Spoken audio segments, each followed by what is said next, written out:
I'm very honored to be joined by Pak Agus Gumiwang Kartasasmita, Minister of Industry.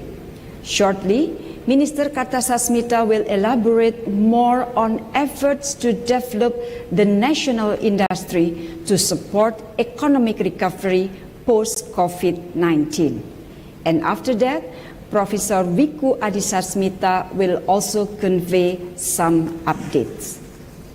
Colleagues, the past 7 days has been a big week for ASEAN as well as for the issue of Palestine. Let me update you on this development. First is on ASEAN. In preparation of the summit, the ASEAN Summit on the 26th of June, which is tomorrow, yesterday, the ASEAN foreign ministers gathered virtually for a series of ASEAN meetings. I participated in 3 ASEAN ministerial meetings, namely informal ASEAN Ministerial Meeting, or AMM, and then ASEAN Political Security Community Meeting, or APSC, and ASEAN Coordinating Council, or ACC. Several pertinent points highlighted during the meetings. First, ASEAN should not be trapped in rivalries between major powers. ASEAN is committed to promote cooperation with all partners to create a peaceful, stable, and prosperous region. ASEAN must be united to reiterate importance of respecting and upholding universally recognized principles of international law, including 1982 UNCLOS. During the meeting, we discussed also development in Rakhine State. The Secretary General of ASEAN briefed the meeting on the follow-up of the formation of ad hoc support team in ASEAN Secretariat, financed by Indonesia. Voluntary, safe, and dignified repatriation should remain the priority. In this connection, ASEAN will continue to implement recommendation of preliminary need assessment, or PNA, including projects related provision of basic services. To develop trust, confidence building, and strengthen social cohesion, the FM radio programs will be launched to disseminate information in Rakhine State. Still on the Rakhine issue, I brought the issue of both people and requested that preventive measures and early detection should be taken to prevent them from taking unsafe journey at sea. It is very sad to see that the Rohingya people are also victims of smuggling and trafficking in person. As I speak now, I had received information that yesterday, Indonesian fishermen and authorities have helped 94 people from Rohingya ethnicity in the northern part of Aceh. To be more exact, is on the the name is a bit difficult to pronounce. Seunudon waters in the northern part of Aceh. So among these 94 people, there are 49 women, 15 men, and 30 children, 10 boys, 20 girls. And based on humanitarian consideration, we give these people emergency assistance. At the same time, we will continue to work with countries in the region through various mechanisms on early detection measures, as well as to prevent both people to take unsafe journey at sea from the country of origin. I underline that the issue of boat movement cannot be separated from the root causes of refugees in the region. Accelerated repatriation process is key. Now, back to the ASEAN meetings. During the meetings, Indonesia also raised the issue of Palestine. I underline that the planned annexation of part of West Bank by Israel will be a blatant violation of international law and various UN resolutions. In this regard, I call ASEAN countries to act in unison to support the right of the Palestinian and reject Israel's continued violation of international law and UN resolution. And lastly, during the ASEAN meeting, I emphasized that ASEAN must be prepared to face the new normal through adjusting its working methods, in utilizing ASEAN Secretariat building, and in preparing ASEAN community building post-2025. Colleagues, in the last 7 days, diplomacy related to issue of Palestine was high in the agenda. I participated 2 important meetings on Palestine. One is UNRWA Extraordinary Virtual Ministerial Pledging Conference on the 23rd of June. And then just last night, I participated in the UN Security Council meeting on Palestine. And this meeting was initiated by Indonesia, Tunisia, and South Africa. On UNRWA Pledging Conference, the purpose of the conference was to gather financial support for the work of UNRWA. UNRWA is the United Nations agency that provides assistance and protection for millions of Palestinian refugees in Syria, Lebanon, Gaza Strip, the West Bank, and Jordan. I myself visited one of the refugee camps in Jordan in March 2019, and I saw with my own eyes the Palestinian refugees still have glitter of hope that keeps them alive. But the hope of the Palestine looks bleaker now as the refugees face the COVID-19 situation and the threat of Israel's plan to annex West Bank.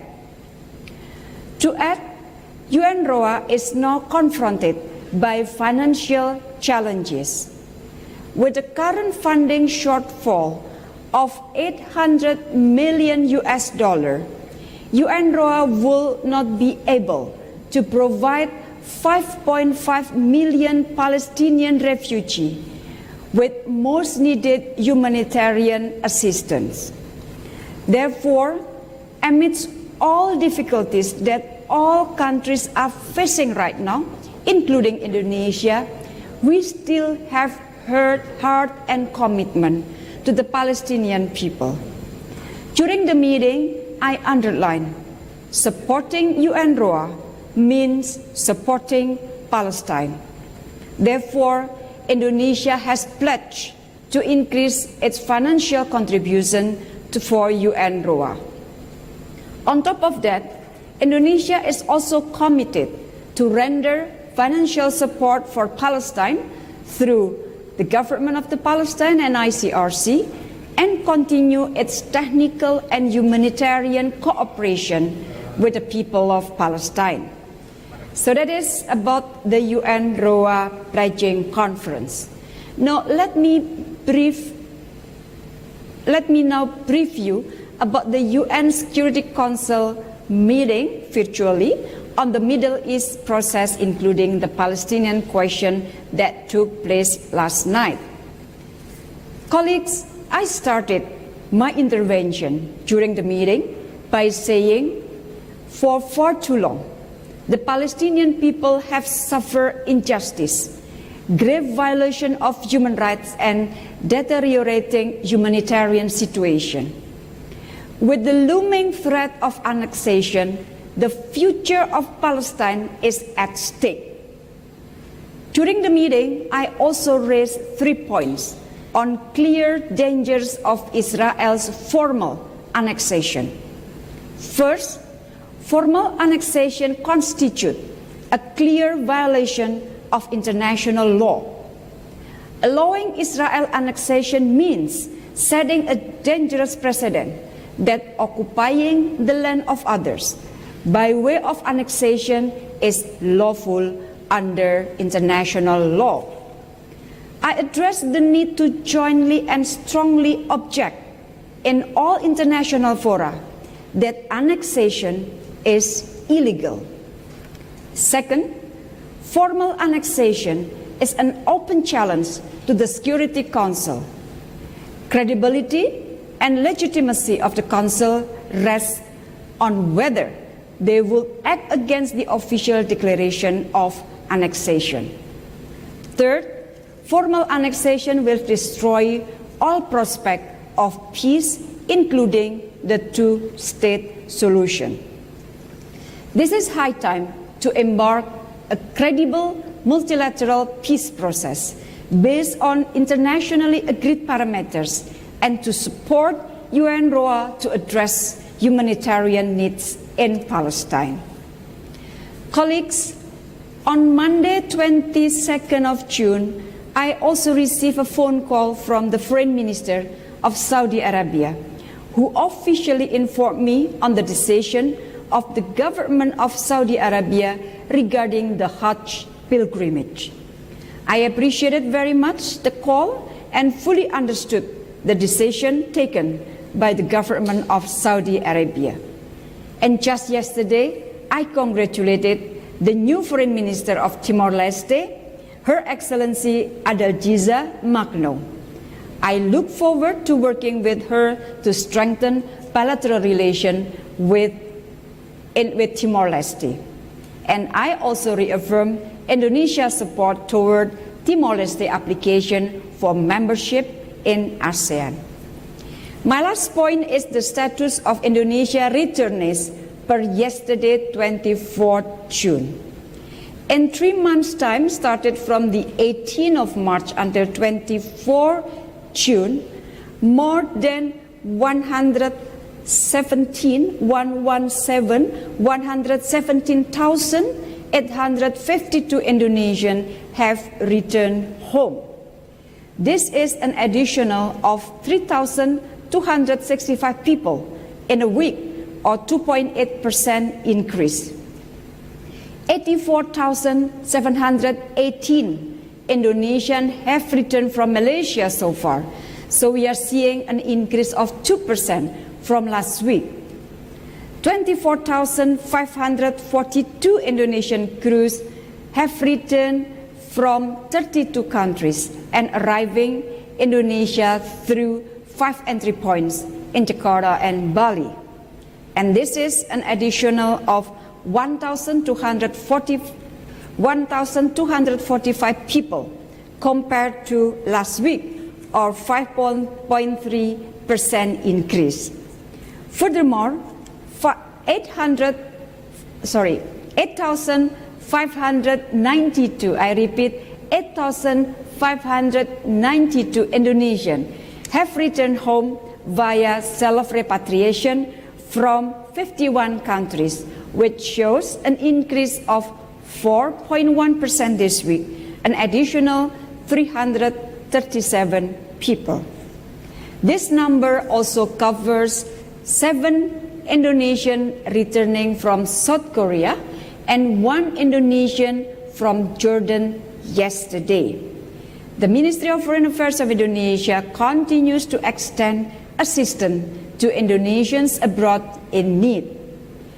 Between 18 March to 24 June, Indonesian Embassy, Consulate General and Consulate in Malaysia have distributed a total of 306,194 packages of basic needs. Indonesian diaspora in Malaysia also helped in distributing an additional, it's not distributing but also contributing an additional 109,108, I repeat, 109,168 packages. Thus in total, there are 415,000 362 packages distributed in Malaysia. And if we combine with the rest of the region, we managed to provide in total 485,521 packages globally. So colleagues, that is all my points for today. Now allow me to invite Minister Kartasasmita to convey some updates. I thank you.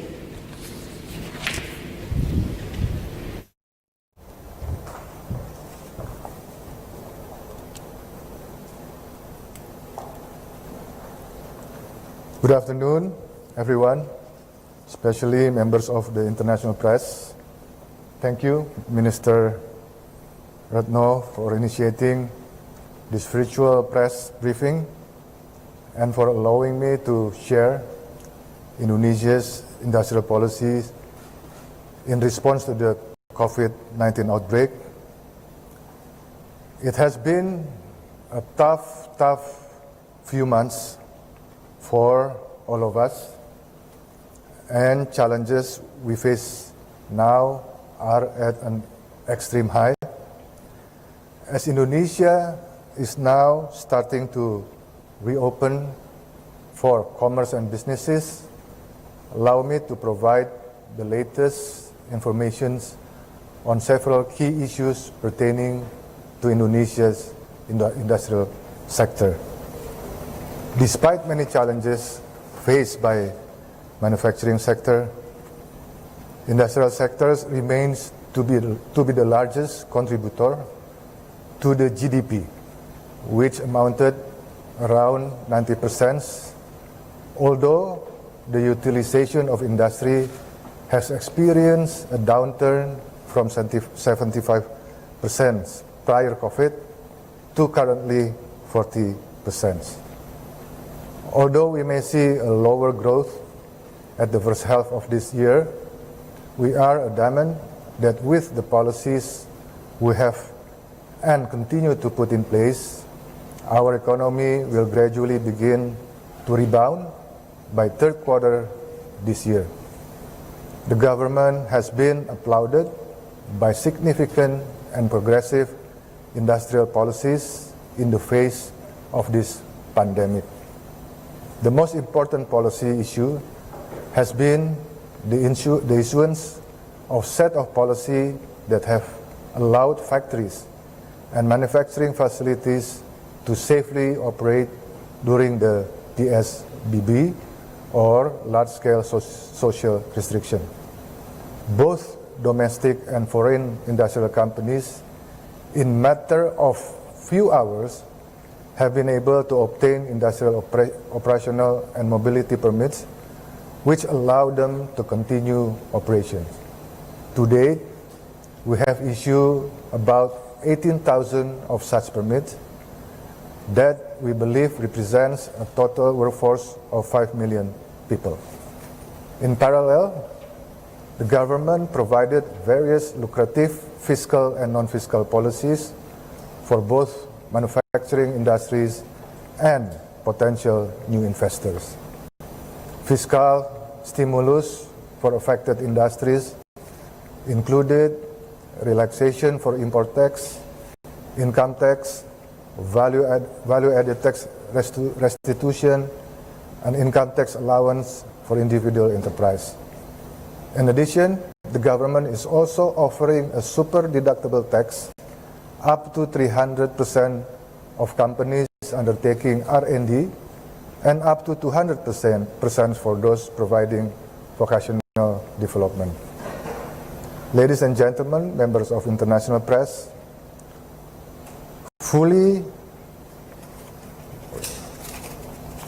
supported by these policies, we feel confident that our national industries are steadily taking its firm stance in facing the challenges arising from the global pandemic. This is clearly seen in particular by key industrial sectors that are leading Indonesia's self-reliance in tackling the disease, such as medical devices, consumables, and pharmaceutical sector. In medical devices and consumable sectors, our industry has now the capacity of producing up to 3 million pieces of N95 masks and 4.7 billion pieces of surgical masks per annum to meet the approximate yearly domestic consumption of 172 million pieces. Our industry has also been able to mass produce up to 648 million pieces per year of PPE, hazardous material coverall, to meet the annual domestic consumption of merely 11.3 million pieces per year. This adds up to the ability in meeting the domestic demand of cloth, washable masks, and surgical gown. Some of our hazmat coverall products have been tested and passed AATCC, American Association of Textile Chemists and Colorists standards, be it AATCC 42 for water impact test or AATCC 127 for hydrostatic pressure test, as well as the international standard for coverall protection toward biological hazard and liquid, set by ISO 16604 Level 2. Today, 6 out of 16 domestic producers have been certified as they prepare to export and meet global demand. For ventilators, one of our local company is now preparing mass production for emergency type ventilators in mid-July 2020, while the production of the ICU type of ventilator will take place at the end of July 2020. We are so proud to highlight that in the process of manufacturing these ventilators, the industry has been able to produce locally all mechanical components which could take up to 80% of total required components.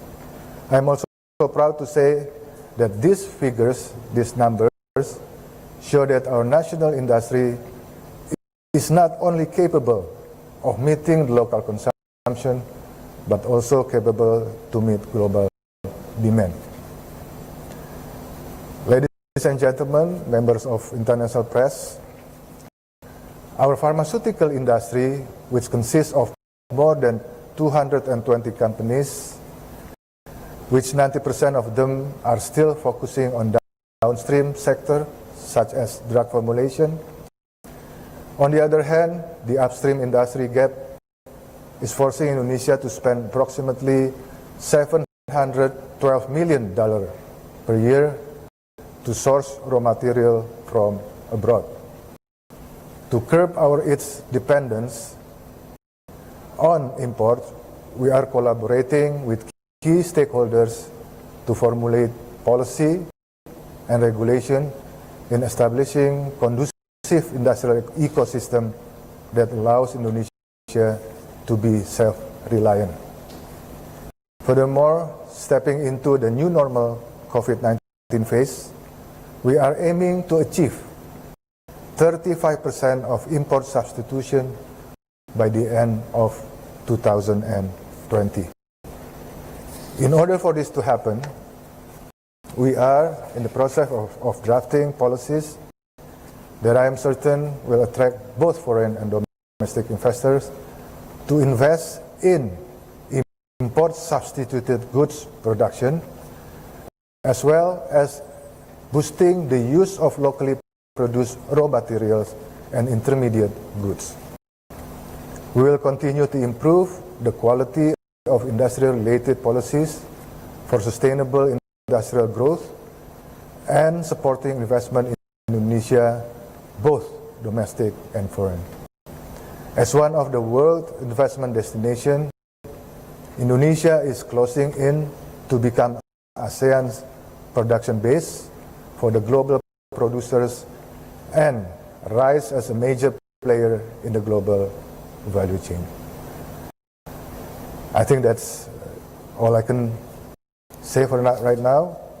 And since that I have to leave this video conference earlier because I have some other commitment, so I would like to take some questions, maybe 2 questions from media. Is there any?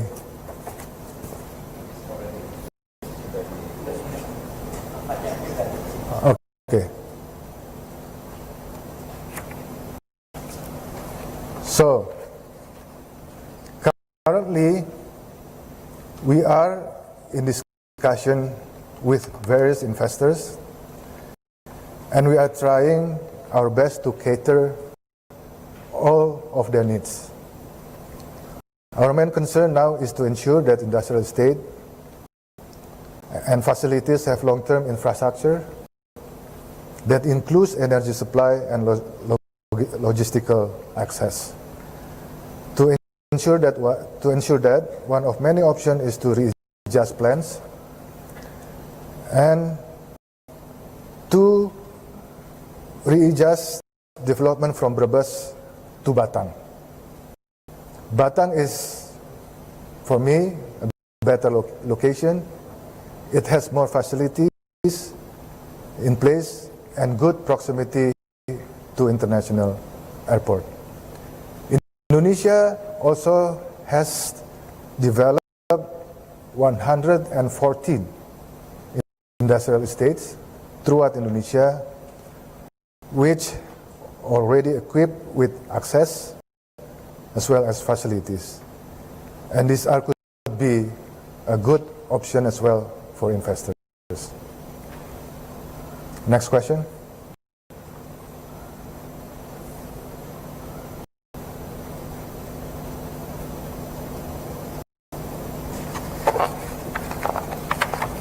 From the beginning of the crisis, we have strived to ensure that manufacturing sector continues to service as the backbone of economic growth. In order for this to happen, our ministry issue industrial operational and mobility permits, or IOMKI, to secure business continuity of industrial activities under strict health protocols. As a result, manufacturing industries was able to record added value of 700 trillion in total and employment of 18 million people. We are also doing the pivoting of business models of micro, small, and medium enterprises. This pivoting allowed them to shift their business to produce protective equipment such as masks, gloves, and goggles. This helps the nation in gearing up and avoid shortages in PPE.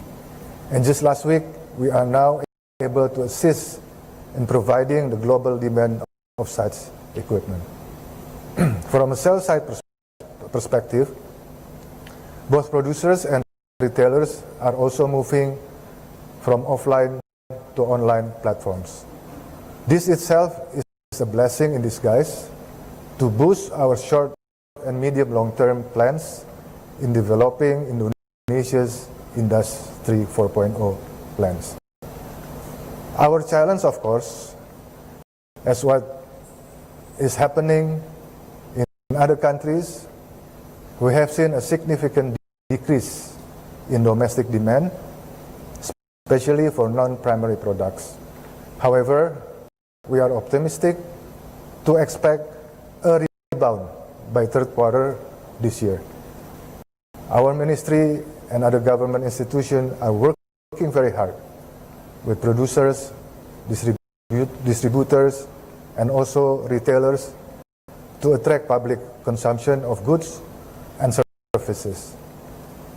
Maintaining strict health protocols, such as physical distancing, in factories have reduced industrial utility levels, reduced productivity, and increased cost. The solution would be the implementation of both fiscal and non-fiscal policies to help manufacturers maintain a healthy cash flow, including super deductible taxes for those engaging in R&D and vocational training. Ministry of Industry is pushing for electric and gas costs for industry to be proportionated.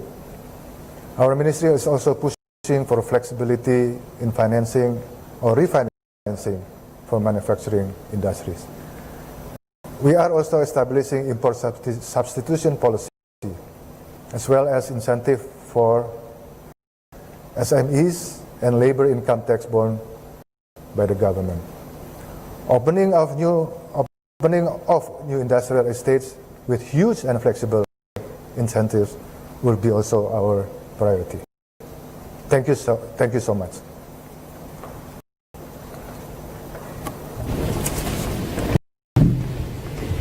So thank you very much, Minister Kartasasmita, for your briefing and for responding some question from the media. And Minister Kartasasmita has to leave the briefing room for another appointment. So once again, terima kasih Pak Menteri. Colleagues, let me now invite and give the floor to Professor Wiku Adisasmito to convey some updates. Professor Wiku, the floor is yours.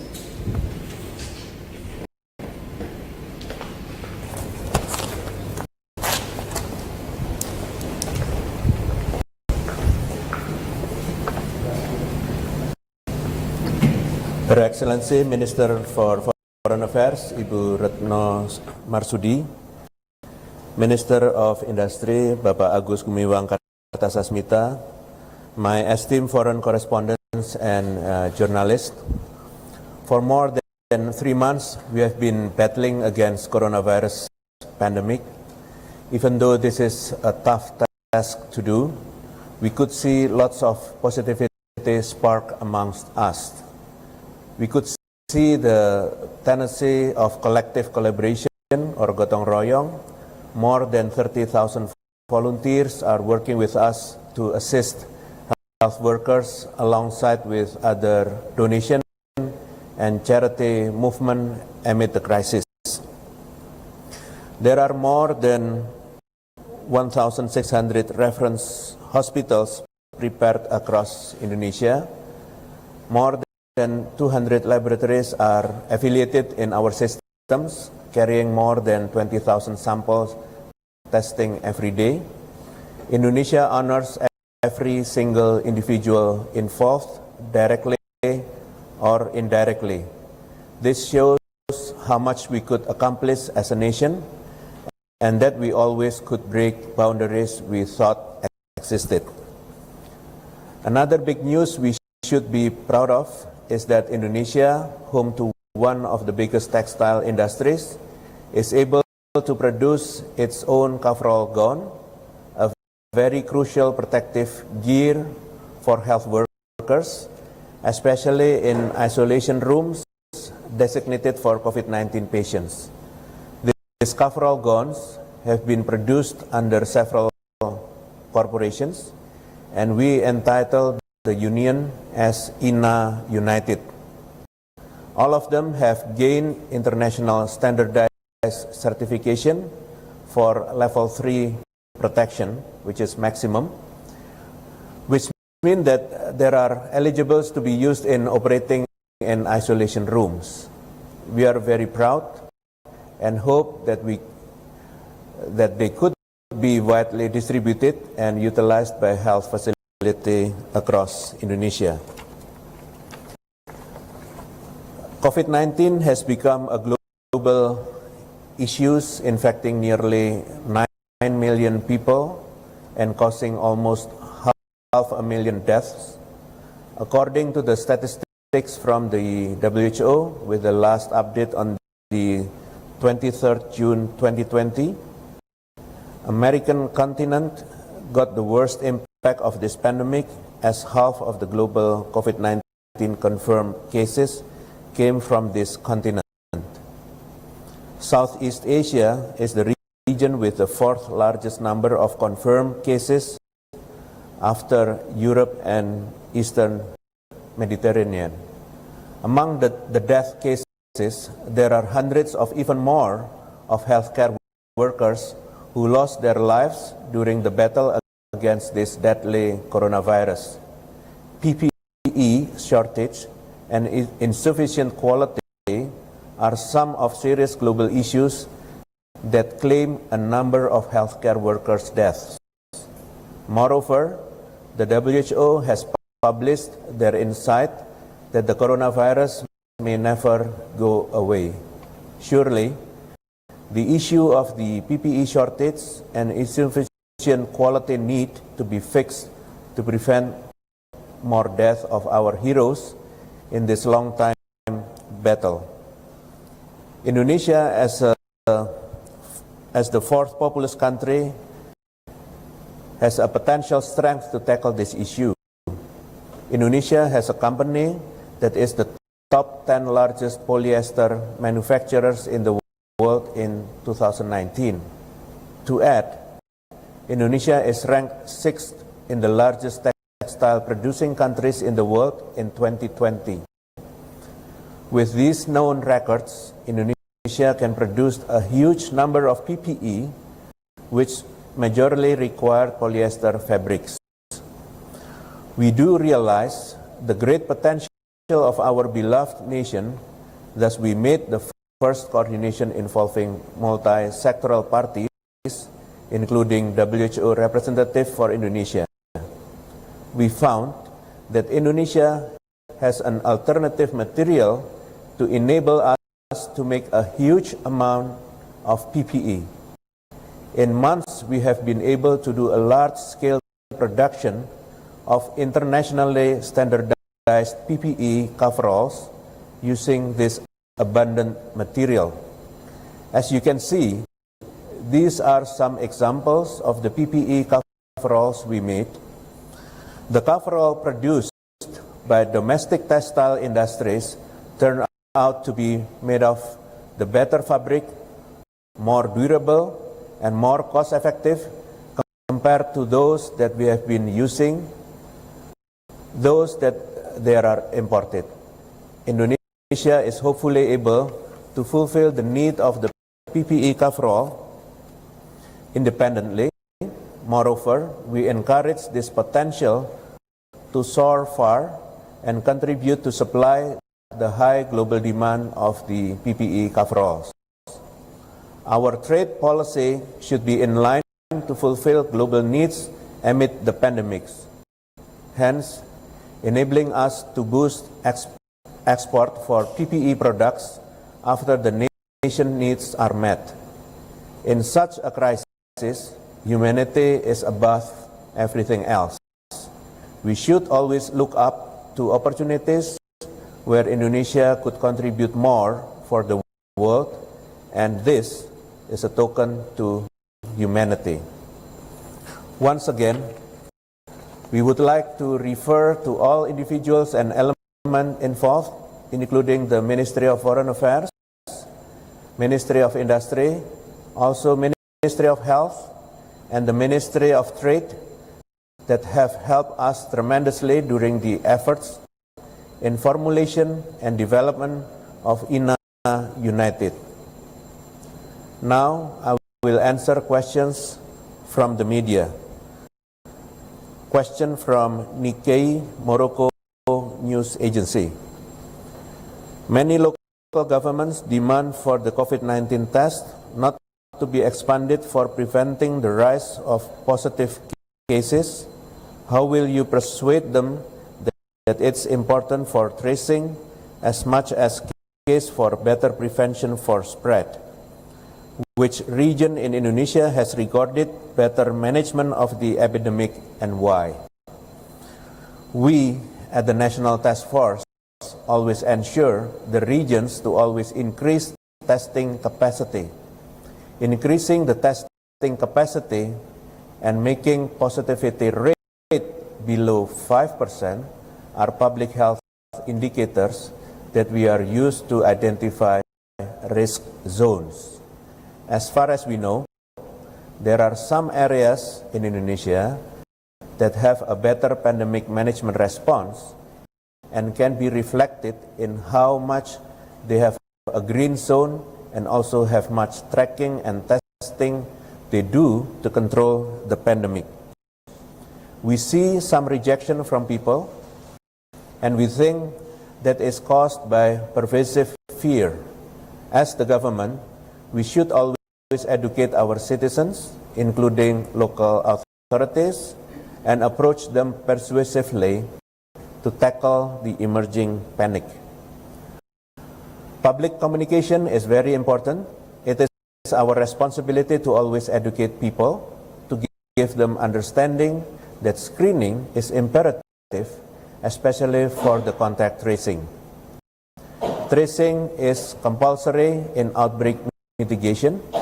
Such epidemiological data is required to help the authorities to take measures in accordance with the local situation. The regional government was once worried about testing because they were afraid that if they had a significant rise in cases, they would enter the red zone. This is not true. However, in our opinion, it was a good start, for they have the deepest care to COVID-19 mitigation process. When we told them that the assessment of a zone was not only based on positive cases, but also based on the readiness of the health services, they were very enthusiastic to improve it. It is human nature to frighten things that are not understood. So we always emphasize understanding to back them up. A second question from Moroccan News Agency. Has Indonesia set new health protocols for the next recovery of tourism in the country? On the 22nd of June 2020, the National Task Force announced 29 conservation tourism that are allowed to be opened. Those that had been allowed to gradually reopen are all in the green zone, meaning there is no positive case detected in that particular area. Measures must be conducted under stern health protocol, collaborating with local authorities. They are only permitted to have 50% visitors of the normal capacity. We also call upon the Ministry of Environment and Forestry, Ministry of Marine Affairs and Fisheries, and Ministry of Tourism and Creative Economy to cooperate in order to achieve safe and conducive environment for the conservation tourism. The tourism sector for leisure resembles school. Both have quite high risk of virus transmission category. We are doing such measure preparations in recovering such activities. The third question from Moroccan News Agency. What is the assessment for the evaluation of the epidemic 1 week after a partial containment of Indonesia? The National Task Force has been monitoring all districts and cities in 34 provinces using an integrated real-time data system called BLC. This integrated system can be used to assess both districts and cities that implement the partial containment and do not. Therefore, the Central Command controls all districts and cities in Indonesia. As we brought up yesterday with the President, once the good news of this week's evaluation is that there are 38 cities or districts that has showed a tremendous progress in the mitigation. These cities and districts had no added cases for the last 4 weeks, which transforms them from orange or yellow zone to green zone. After more than 3 months, we are grappling with the pandemic. COVID-19 mitigation has brought us far. Our data system, Bersatu Lawan COVID, established in March, has now become more integrated and more real-time than ever. In years and time to come, even post-pandemic, the system could hopefully be enhanced to develop an integrated data system for any disease surveillance, providing accurate and holistic data bank for the epidemiological purposes. Thank you very much, and I would like to return this to the Ibu Retno. Thank you.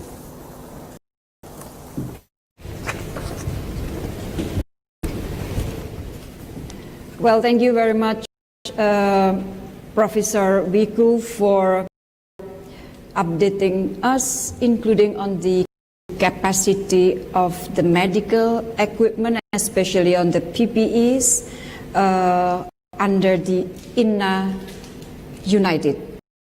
I think it's very encouraging. Well, colleagues, now my turn to close this briefing by responding questions related to foreign policy.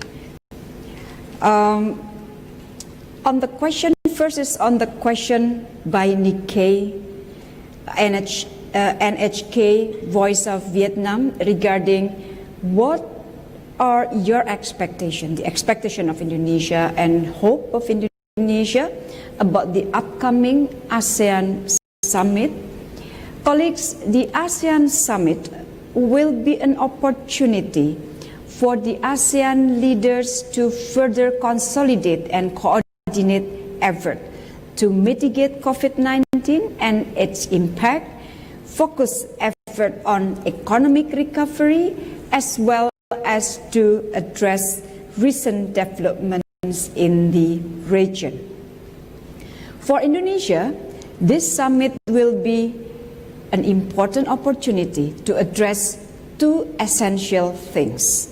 First, ASEAN must strengthen its relevance and centrality amidst geopolitical challenges, especially in the face of increased major power rivalries in the region. Second, ASEAN must increase its collective capacity to mitigate pandemic and strive for economic recovery in the region. Next question, I would like to respond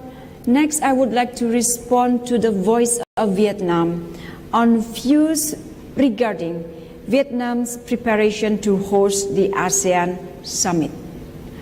Colleagues, with the pandemic, this is an unexpected and unprecedented year for all of us, including for ASEAN. So adjustment must be made, but Vietnam has shown a good leadership so far. And then question by Nikkei on whether ASEAN should bring a strong message on South China Sea issues in the statement. On the South China Sea issue, colleague, ASEAN should continue to send a clear and strong message on the importance of respecting universally recognized principles of international law, including 1982 UNCLOS. And ASEAN must reiterate its position to ensure that all countries contribute in creating a peaceful, stable, and prosperous region. And then next, I would like to respond the NHK question regarding the difficulties in doing diplomacy during this pandemic time, as it is hard for diplomats to carry out face-to-face negotiation. Well, indeed, we are facing an extraordinary and unprecedented situation for the work of diplomacy.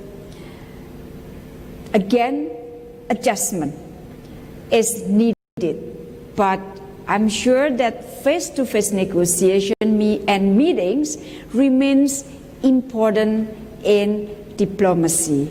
So again, though traditionally negotiation is always done by face-to-face, but we have to adjust it, but I'm still very sure that face-to-face meetings and negotiation remains important in diplomacy. And then related to the question from Moroccan press agency on the latest development of Indonesia's international cooperation in the fight against COVID-19, I would like to update that as of 24 June 2020, Indonesia has collaborated with 117 international partners, comprising of 11 countries, 12 international organizations, and 94 NGOs. We have also facilitated international business-to-business support for 15 entities. And then Moroccan news agency and Kyodo asked a question on the views regarding updates on travel bubbles. I think I have explained this in my last briefing, and I will update you again once there are new significant developments. Next, I would like to respond to the NHK question on the progress regarding diplomatic note on South China Sea sent to UN. Again, I have addressed this last week, and I mentioned that the second note that Indonesia sent was on the 12th June 2020, and there are no further updates. And now I will answer question from Moroccan press agency on when Indonesia plans to open its air border. And again, I have responded this question last week, and I shall repeat again that this policy is subject to further evaluation based on the development of the situation. May I come back to the question on the update travel bubble? On top that I mentioned to you that I will update you when there is significant development, but so far we had discussion with a number of countries. Of course, what I would like to underline that this talk on the possibility of having essential business travel bubble consider, of course, the strict health protocol implementation. So what I would like to say is that the health protocol consideration is part of the negotiation on and talk of the essential business travel bubble. And again, I will update you whenever there is some developments on the talk, because you know there is talk, there is discussion. Not all of this discussion I can reveal right now, but what I would like to convey to you is talks with a number of countries are there. And then lastly is on the question by Moroccan press agency in regard to latest report on COVID-19 relating to the foreign community in Indonesia. Per yesterday, there are 332 positive cases, 9 deaths, 214 have recovered, and 494 are ODP, or people under monitoring, and 277 ODP foreign nationals have been repatriated. So, colleagues, once again, thank you very much for being with us again for this press briefing for today. And of course, thank you very much for Minister Kartasasmita and Professor Wiku who join us for today's press briefing. So once again, thank you, and I'll see you, inshallah, next week. Bye.